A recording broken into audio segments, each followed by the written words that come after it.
Well, I'm happy to be back to chat about our third quarter results, which were record from a production point of view. And the key driver for that record production was an outstanding performance from our Meadowbank mine, which saw higher grades in certain parts of the open pit to drive the second half production. But we also saw the return of Kittilä. We did have some extended maintenance in the second quarter, so Kittilä was back and had itself a record quarter.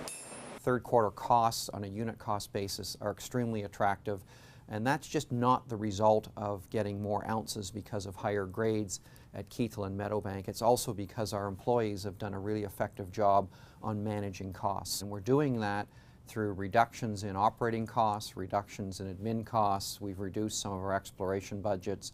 We've also looked at our discretionary capital. So for the things that we can control, which is our production and our ability to produce gold and our cost to produce the gold, our teams have done an exceptional job this year, and we expect that to continue. And this is the 7th consecutive quarter that we've met or exceeded our production and cost targets. The disappointing part is really the share price. Is despite the fact that we're meeting all of our operating goals in terms of production and costs, the share price has clearly not performed, and that's a reflection, we think, of the gold price going down significantly, which puts strain and stress on the industry and the businesses. But we don't control the gold price, so it's really about how we can adapt to the volatile and lower gold price environment, and we've had a history of being able to adapt and solve problems, and that's what we're going to do. The nice thing about our positioning now is we can continue to grow our production base. The production growth is really coming from 3 principal areas. One is LaRonde.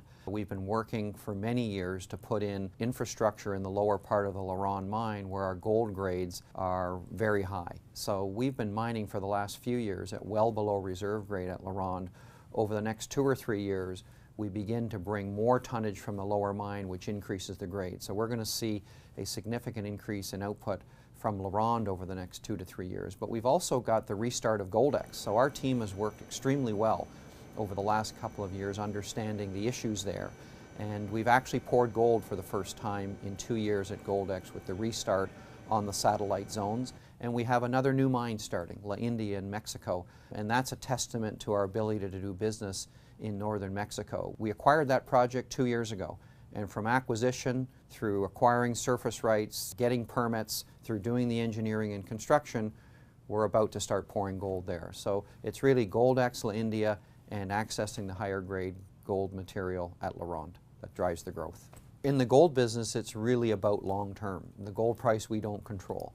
What you try to do is put yourself in a position where you have a business that you can actually manage. We're in the fortunate position that the growth that we've laid out over the next 2 to 3 years, we can achieve. It's from mines that are built, mines that are pouring gold, mines that we're accessing better grade. So it's a business that we're used to managing. We've demonstrated our ability to manage. We've done a really good job, and our team has done a really good job in controlling not only our production and meeting our production targets, but also meeting our cost targets.